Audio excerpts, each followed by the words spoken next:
Bonjour à tous et bienvenue sur la chaîne YouTube de Cryptost Academy pour une nouvelle vidéo d'analyse on-chain. J'espère que vous allez bien. On va s'intéresser aujourd'hui à une dynamique un peu particulière, sachant que le marché est en train de ranger, comme on va le voir dans un instant, et qu'il y a une volatilité très faible. On va s'intéresser à des choses qui sont un peu en dehors du contexte de marché dans son ensemble. On va s'intéresser aux exchanges et aux dynamiques des réserves des exchanges, à l'activité des volumes spot aussi. On va voir pas mal de choses aujourd'hui. Mais avant de commencer cette vidéo, bien sûr, je vous invite à vous abonner à la chaîne YouTube de Cryptost Academy, à activer la petite cloche pour ne rien louper de nos prochaines vidéos avec les notifications. On dirait pas grand chose comme ça, mais ça nous aide énormément, donc n'hésitez pas à le faire si vous voulez nous soutenir et si vous appréciez ce contenu gratuit que l'on vous offre. La question du jour, c'est: est-ce que les réserves des exchanges spot se raréfient, et si oui, pourquoi? On va voir qu'on va être capable de donner des réponses assez pertinentes à ces questions. Mais d'abord, un petit tour par le prix de Bitcoin qui, depuis le début du mois de février, stagne aux alentours des 96 à 97 000 dollars dans l'ensemble. On a très peu de volatilité depuis le 6 février quasiment. En fait, là on est aujourd'hui le 18, donc ça fait quasiment 2 semaines qu'il s'est absolument rien passé sur le prix. On a une volatilité qui est très faible. Bien sûr, ce genre de mouvement de stabilisation avec une faible volatilité amène à des explosions de volatilité par la suite. Donc plus il y a une compression qui est importante, regardez par exemple ce qui s'est passé ici, plus il y a ensuite une explosion de la volatilité.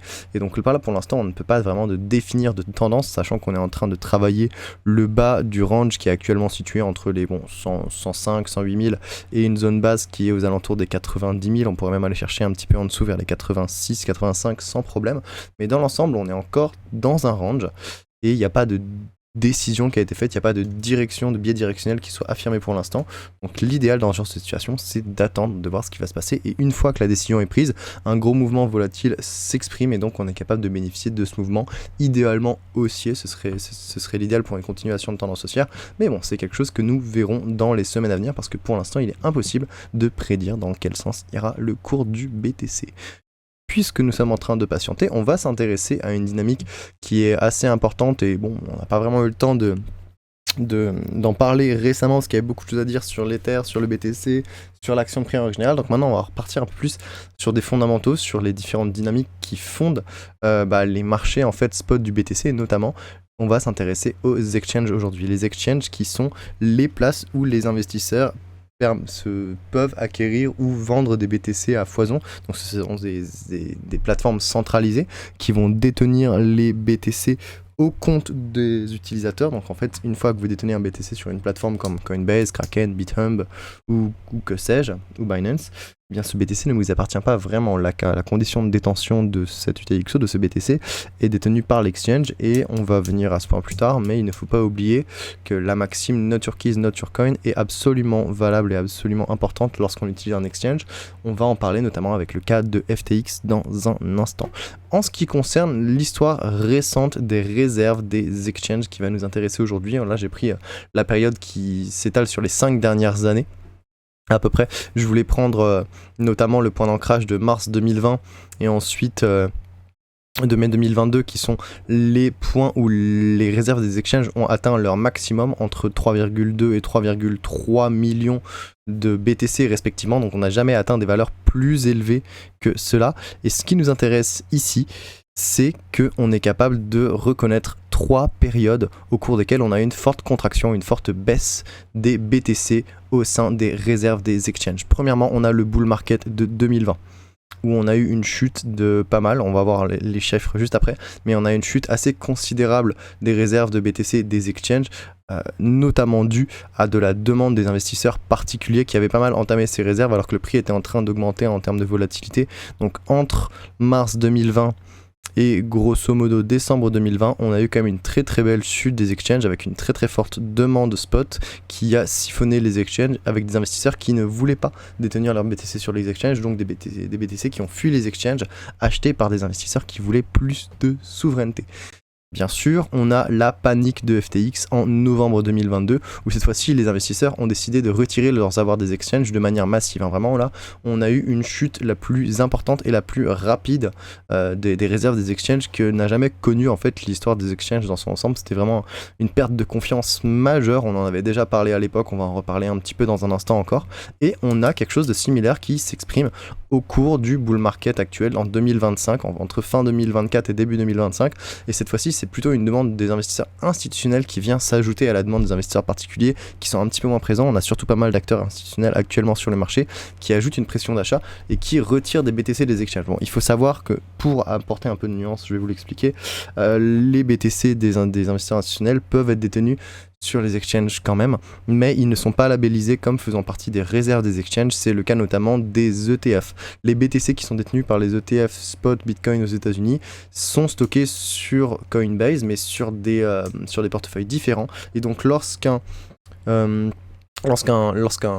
ETF achète pour le compte de ses clients des BTC, eh bien il change de portefeuille au sein de la gestion comptable de Coinbase et donc ils ne sont plus comptabilisés comme étant dans les réserves des exchanges pour entre guillemets les particuliers et sont détenus dans les ETF. Donc ça provoque une chute des réserves des exchanges littéralement. Et donc là on a déjà une chute qui est assez importante, qui est assez consistante, qui est légèrement en train de ralentir en ce moment, mais on voit que depuis novembre 2024 on a quand même eu une belle chute des réserves des exchanges. Donc ça nous plante un décor assez important qu'on va venir détailler tout de suite avec les flux.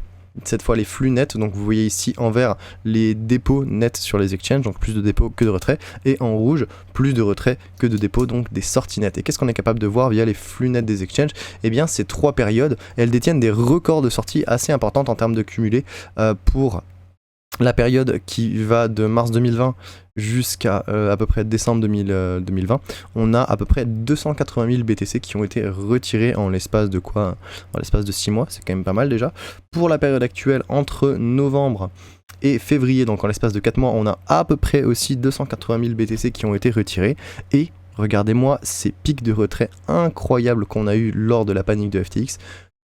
On a eu à peu près 300 000 BTC qui ont été retirés en l'espace de même pas un mois, en l'espace de 3 semaines. Donc ça c'est très très important. On peut noter que les sorties durant la panique de FTX, elles ont été d'une intensité et d'une importance qui était très élevée sur une période qui en plus était plus courte, ce qui souligne l'urgence avec laquelle les capitaux ils ont fui les exchanges à la suite de l'affaire FTX. On a vraiment une perte de confiance vis-à-vis des exchanges très importante à cause de FTX qui n'a pas vraiment pu être rétablie. Évidemment certains exchanges aujourd'hui, comme on va le voir, arrivent quand même à conserver de l'expansion et même à gagner de l'influence et de la dominance vis-à-vis des exchanges principaux, notamment comme Binance. Mais malgré tout, il y a beaucoup de personnes qui ont été traumatisées par l'effondrement de FTX et littéralement, enfin c'est pas l'arnaque, mais les méfaits de FTX qui a utilisé les fonds de ses investisseurs pour spéculer et qui ensuite s'est retrouvé totalement tout nu. Et donc il y a quelque chose de très important là-dedans à observer, dans le sens où il y a vraiment une fuite et les personnes qui ont retiré leur BTC des exchanges à ce moment-là ont de très fortes probabilités de ne jamais revenir et de ne jamais réutiliser un exchange, ce qui a permis à une certaine partie de l'offre de BTC de se décentraliser davantage et d'avoir de plus en plus de souveraineté. Je rappelle qu'un BTC qui est détenu sur un exchange n'appartient pas à l'individu qui a une petite étiquette avec son nom, mais il appartient à l'exchange. Tout ce que vous doit à l'exchange, c'est une forme de dette. En fait, déposer un BTC sur un exchange, c'est exactement la même chose que de déposer du cash dans votre compte en banque. L'argent ne vous appartient plus, c'est juste la banque, ou en question ici l'exchange, qui a une forme de dette envers vous. Mais si l'exchange ou la banque déclare faillite, il y a des chances que vous ne récupériez rien. Bon, dans le cas de FTX, les remboursements commencent à se faire, mais ils se font au prix de 2020. Donc 2022 je crois, excusez-moi, quelque chose comme ça. Donc avec un BTC à 100 000 actuellement, vous allez, si vous avez un BTC, si vous aviez un BTC à l'époque en 2022, grosso modo, vous allez recevoir un BTC qui sera vers les 15 000 $. À peu près, alors qu'aujourd'hui il vaut 150 000. Donc dans l'ensemble, surtout qu'en plus on va pas vous rembourser un BTC, on va vous rembourser en cash. Donc au lieu d'avoir un BTC aujourd'hui qui vaut 100 000, vous allez recevoir 15 000 $ en fait, littéralement. Donc il y a vraiment il peut vraiment avoir des mécontentements vis-à-vis de ça, et je le comprends tout à fait. Maintenant qu'on s'est intéressé aux dynamiques des réserves des exchanges et on a bien remarqué qu'actuellement il y avait une chute des exchanges qui était notamment due à une demande institutionnelle, on peut observer aussi bien sûr l'activité d'échange, en fait, l'activité de trading directement sur les exchanges via les volumes spot des exchanges. Et les données de Glassnode offrent un super aperçu des volumes d'échanges opérés quotidiennement sur les marchés spot tenus par les exchanges. Donc on a vraiment quelque chose de très intéressant. Ici on va dans un premier temps mesurer les volumes en BTC, ce qui va nous permettre d'identifier 4 périodes de forte activité sur les marchés spot au cours des dernières années. Premièrement, le bull market de 2021 où on a plusieurs pics d'activité ici, comme on peut le voir, avec des volumes qui sont compris grosso modo entre 200 000 et 500 000 BTC par jour. On a aussi la fin du bear market de 2022 avec des valeurs relativement anormales d'ailleurs en termes de BTC qui ont dépassé les 500 000 BTC à 900 000 BTC. Ensuite on a la hausse de début 2024 avec des volumes qui sont compris entre 150 000 et 200 000 BTC où il y avait pas mal d'activités ici et sur ce point-ci, on s'en souvient, on était présent. Et encore une fois il y avait pas mal d'activités ici sur la fin 2024 avec la hausse qu'on a connue très récemment lorsque le BTC s'est affranchi de son range au niveau des 73 000 $ et qu'on est venu chercher les 90 100 000, et donc là on est sur des volumes qui sont plutôt de l'ordre de 150 000 à 100 000 BTC, 150 000 à 250 000 BTC plutôt dans l'ensemble. Les anomalies qui ont été enregistrées durant la fin du bear market de 2022, elles peuvent être dues à plusieurs choses, notamment aux importants volumes qui ont été déplacés entre FTX et Binance avant la chute de l'exchange, donc c'est plutôt pour les volumes qui sont ici que ça va être important. On voit qu'on a vraiment une très très forte hausse des volumes, et il y a eu quelques magouilles entre Binance, Alameda Research et FTX qui ont été impactés et qu'on est capable de voir on-chain et qui ont montré en fait qu'il y avait une gestion des fonds de FTX et d'Alameda Research avec la complicité de Binance qui était questionnable. Donc une partie de ces fonds et une partie de ces volumes est notamment due à ça. L'autre partie ici, on va le voir dans un instant. Pourquoi ? C'est parce que les volumes qui sont déplacés en 2024-2025, là, ils paraissent plutôt faibles comparément à ce qu'on a vu précédemment. Il faut prendre en compte le fait qu'on a une augmentation du prix du BTC. 1 $, il va toujours coûter 1 $ à déplacer, mais dépendamment du prix du BTC, il va véhiculer des plus fortes ou des plus faibles valeurs de BTC en fonction de son prix. Si je prends l'exemple, on va essayer de déplacer 100 000 $ lorsque le BTC vaut 20 000 $. On va avoir un volume en BTC de 50 000 $. On va essayer de déplacer 100 000 $ actuellement, on va avoir un volume en BTC d'un BTC. Donc c'est ça en gros ce que je voulais vous expliquer, c'est qu'il faut, si le prix du BTC est plus élevé, il faut une quantité moindre de BTC pour déplacer le même montant en dollars. C'est pour ça qu'actuellement on a des volumes qui sont plus faibles que les cycles précédents, c'est parce que pour la même unité de dollars à déplacer, eh bien aujourd'hui il faut moins de BTC parce que le prix du BTC a augmenté. Donc là-bas, on était en 2021, pour déplacer 100 000 $, il fallait plus de volume. Aujourd'hui, pour déplacer 100 000 $, il faut moins de volume en BTC. Et c'est une nuance qui est très importante, vous allez voir ensuite, on va être capable de mesurer les volumes spot en USD, et ici on se rend compte qu'on a quelque chose qui est très très intéressant, on enregistre des montants en termes de volume de même ordre de grandeur pour les 4 périodes qu'on a ciblées, donc pour le bull market de 2021, pour le bear market de 2022, pour la hausse de début 2024 et pour la hausse de fin 2024. Bien sûr, je parle du même ordre de grandeur, c'est-à-dire qu'on reste dans la dizaine de millions de dollars par jour. Évidemment, il y a des valeurs qui peuvent être un peu plus élevées. Par exemple, ici, on a du 20 000 alors qu'ici, on a du 10 000, 12 000.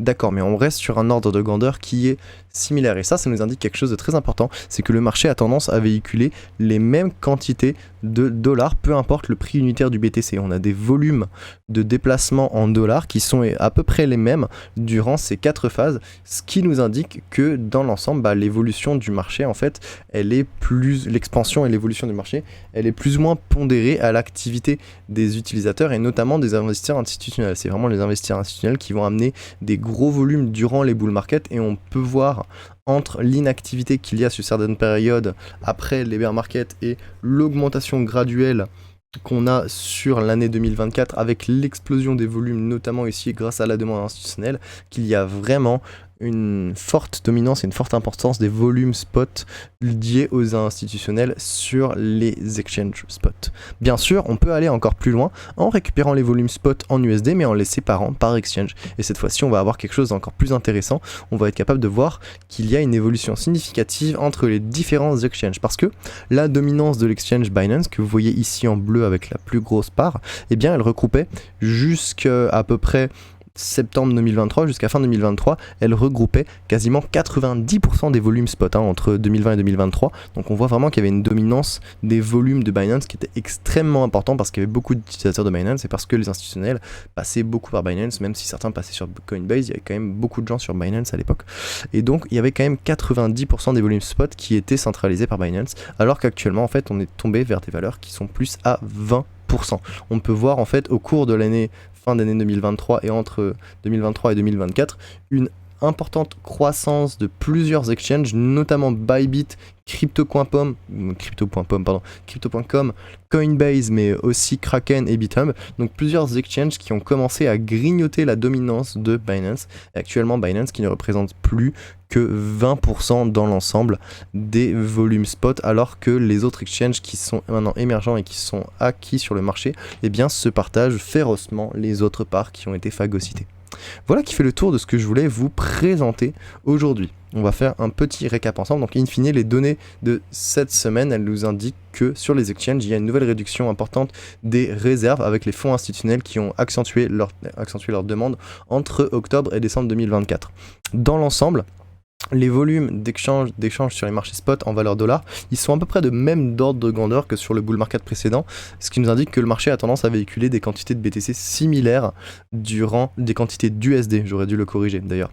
Ce sont des quantités de dollars similaires pour des quantités d'USD qui bien sûr ont tendance à diminuer, donc des quantités de dollars similaires durant les périodes de forte volatilité. Et enfin, la dominance de l'exchange Binance sur les volumes spot s'est graduellement dégradée pour atteindre à peu près 20%, alors que des exchanges émergents tels que Crypto.com, Bithumb, Bybit ou encore Coinbase commencent à attirer de plus en plus de capitaux. Voilà le topo de ce que je voulais vous présenter aujourd'hui. Évidemment, c'est pas une analyse de marché extrêmement poussée.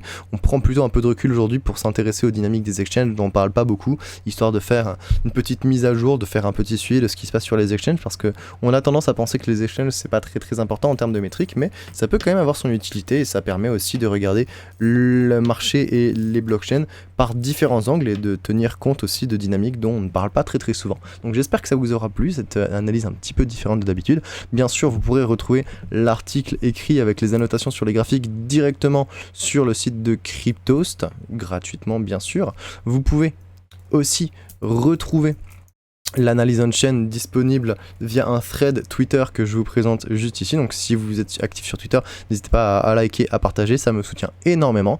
Et bien sûr, je vous rappelle et je vous redemande, si jamais c'est possible, de vous abonner à la chaîne YouTube de Cryptost Academy et d'activer la cloche pour ne rien louper de nos prochains contenus. Si vous voulez avoir plus d'accompagnement et que vous voulez rien rater des opportunités que ce bull run présente, bien sûr, vous pourrez nous rejoindre directement au sein de la communauté privée numéro 1 des investisseurs crypto en France, Cryptost Academy, où on vous offrira du suivi, des analyses on-chain, des analyses techniques, des analyses fondamentales, du suivi d'airdrop avec une équipe soudée, une communauté extrêmement bienveillante. Donc n'hésitez pas à nous rejoindre si jamais vous voulez. Vous aurez un premier mois qui sera un mois de test où vous serez satisfait et remboursé. Si vous n'êtes pas satisfait, il n'y a pas de problème, je comprends, vous serez remboursé. Et si vous êtes satisfait et que ça vous intéresse, eh bien vous pouvez utiliser le code PROF20 dès maintenant pour avoir moins 20% sur votre premier mois d'abonnement en plus si vous avez kiffé. Donc n'hésitez pas à nous rejoindre. Et moi, je vous souhaite une très bonne journée et à bientôt pour une nouvelle vidéo d'analyse on-chain.